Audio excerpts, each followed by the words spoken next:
मंत्री महोदयांनी जे आता सांगितलं त्यात फक्त पुरावे आहेत त्याप्रमाणे चौकशी होणार पटलावर ठेवून. अध्यक्ष महोदय, यात मेंटेनन्स सबस्टेशन मेंटेनन्सच्या बाबतीत ठराविक एजन्सी आहेत आणि त्यांची मक्तेदारी ते अधिकाऱ्यांना सुद्धा ऐकत नाहीत आणि त्यात बोगस कामं होणं, बिल परत उचलणं हे प्रकार होतात.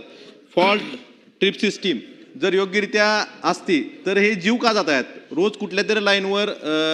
आणि दुसरा प्रकार जसे झिरो पोलीस आहेत तसे झिरो लाईनमॅन एक प्रकार आहे. आपले लाईनमॅन काम करत नाहीत, दुसरा तरी खाजगी माणसाकडनं काम केलं जातं, त्याचा जीव जातो आणि त्याला कुठलीही मदत मिळत नाही. त्यामुळं हे जे प्रकार आहेत हे थांबवण्यासाठी ही जबाबदारी निश्चित केली पाहिजे. आणि जे आपले कर्मचारी आहेत म्हणजे आउटसोर्सिंगचे असतील किंवा परमनंट कर्मचारी असतील, आउटसोर्सिंगच्या कर्मचाऱ्याला साधं परमिट सुद्धा मिळत नाही. मग काम कोणी करायचं?